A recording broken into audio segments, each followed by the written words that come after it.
ikut-ikut daftar pendaftaran Palestina yang dibuka oleh Rizik Syihab. Jangan.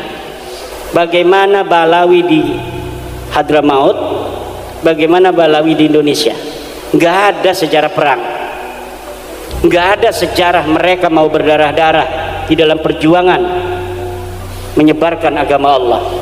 Coba urut dari nama Bahar Smith atau Rizik Syihab sampai kepada Ubaidillah, adakah yang mati syahid di jalan Allah? Tidak ada.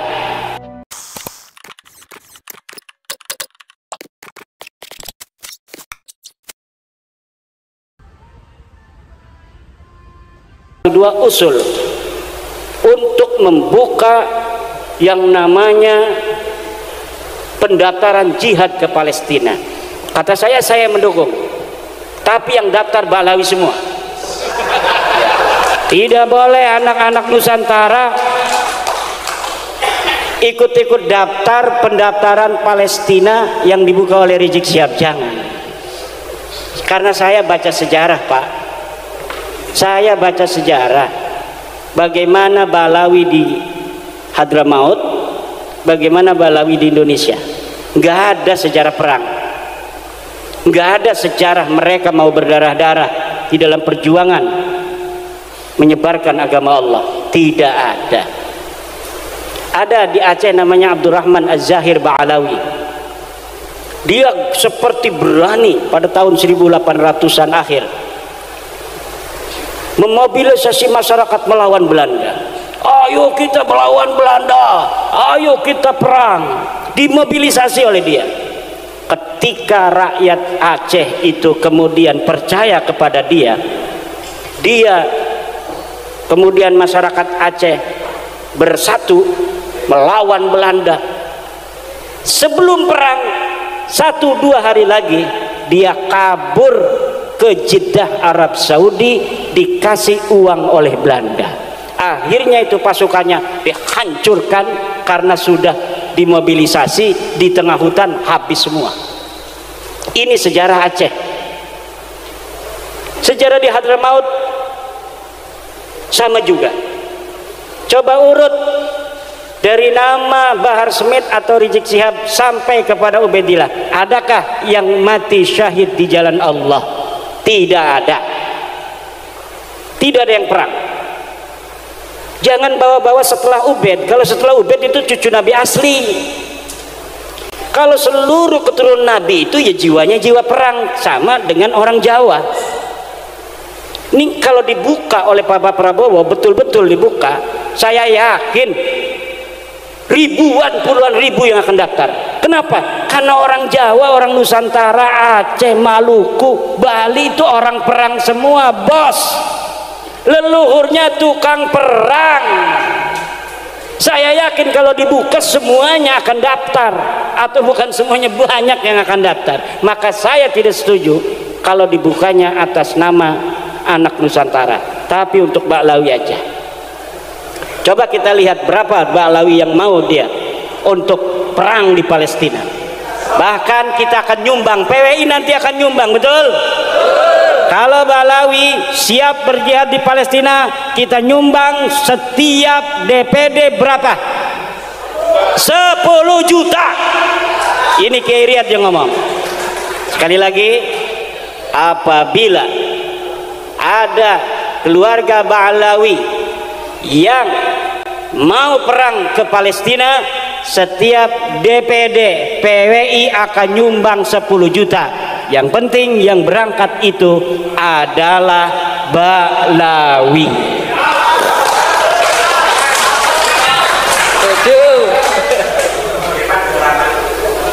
Kita lihat. Tapi kalau yang dibukanya, silakan seluruh pemuda Indonesia. Saya yakin, terutama daerah-daerah ini nih, Demak, Bintoro, Blora, Aryo Penangsang, itu kan perang kabeh. Ngerisikaken Banten, Cirebon, Aceh, Pagaruyung dan lain sebagainya, Maluku, Papua, tukang perang kabeh. Ada yang lagi stres dia itu gara-gara kalah di DPRD, kalah bupati segala macam, pasti dia ikut ke Palestina itu. Makanya jangan Pak Prabowo, jangan dibuka. Karena apa? Kita bukan penakut, Indonesia bukan penakut, tapi kita untuk perang di luar negeri itu membutuhkan pemahaman akan geopolitik global. Yang tahu geopolitik global itu pemerintah.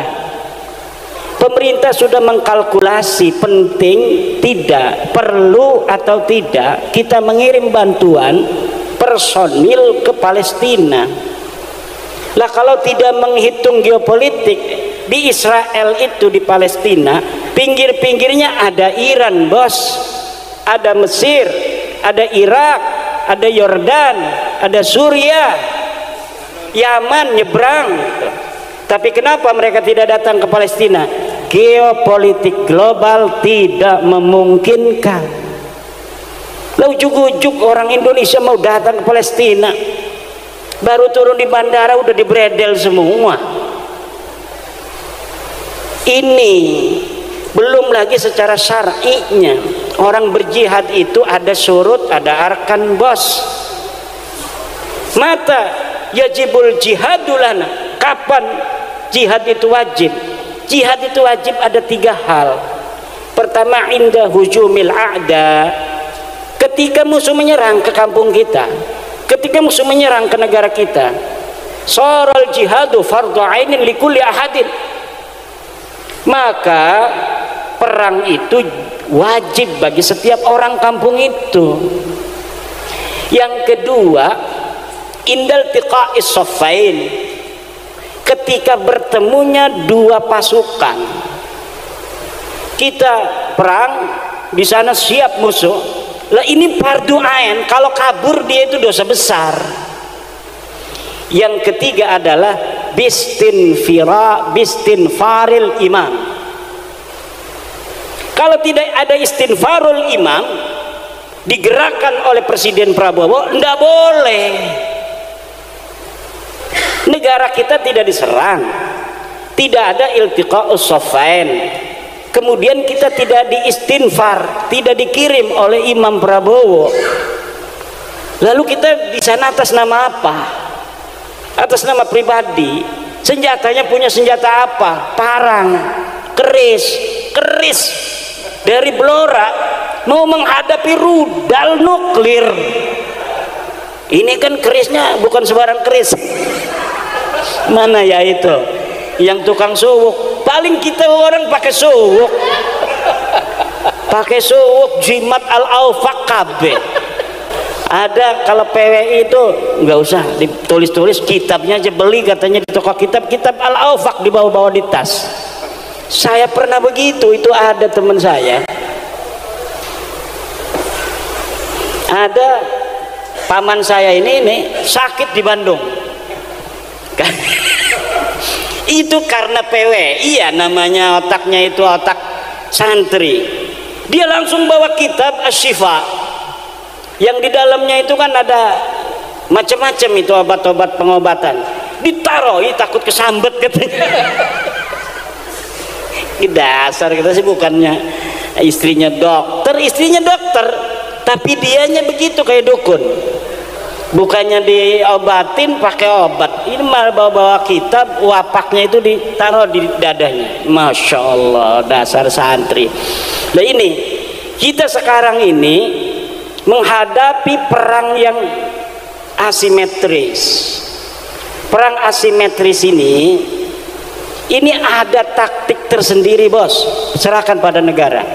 Nanti negara, Pak Prabowo beserta kabinetnya yang memikirkan, kalau misalnya kita mau membantu Palestina, dengan cara apa yang bermanfaat.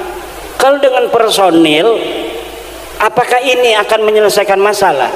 Coba contoh PBNU itu cerdas dalam masalah Palestina.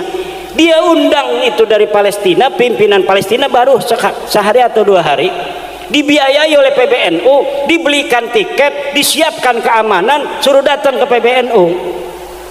Kemudian ditanya itu orang-orang Palestinanya, perwakilan dari negara Palestina, apa yang bisa kami bantu dari Nahdlatul Ulama? Kita NU sudah ngirimin miliaran rupiah langsung ke yang berhak, bukan seperti yang lain buka-buka donasi di mana-mana, taunya bukan untuk Palestina, untuk ISIS. Seperti ACT itu, ACT 2000 berapa itu telah terbukti bahwa dana-dana yang katanya untuk Palestina, dana-dana yang katanya untuk kemanusiaan, ternyata dikirimkan untuk ISIS, organisasi teroris yang mengacak-ngacak saudara Islam kita, yang mengadu domba antara Sunni dan Syiah yang ada di Syria. ISIS hancur diganti oleh Jabhatun Nusrah itu di Suriah. Jabhatun Nusrah hilang sekarang baru 2 hari. Yang namanya apa? Tahrirus Syam, HTS, Hizbut Tahriris Syam, Partai Pembebasan Syam. Sama aja ini ISIS ini. Dia ini cucunya ISIS. ISIS punya anak Jabhatun Nusrah. Jabhatun Nusrah punya anak sekarang adalah HTS, Hizbut Tahriris Syam. Dia rebut itu istananya Bashar al-Assad. Kenapa? Karena politik global pada Arab Spring 2011-an itu tidak berhasil mendongkel kekuasaan Bashar al-Assad. Seperti Irak dihancurkan Saddam Hussein, kemudian Husni Mubarak, kemudian di Libya Muammar Gaddafi dihancurkan oleh kekuatan global. Tapi Bashar al-Assad kekeh, kuat dan kokoh. Kenapa? Dia seorang sayyid, dia keturunan dari baginda Nabi besar Muhammad sallallahu alaihi wasallam. Bashar al-Assad difitnah, dia adanya itu asyhadu an la ilaha illa Ali segala macam, na'udzubillah dan lain sebagainya. Ini geopolitik global.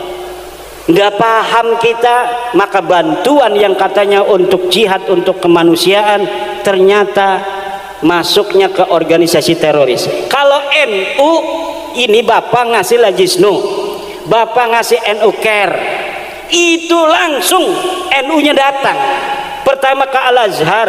Setelah di Azhar, bagaimana caranya kami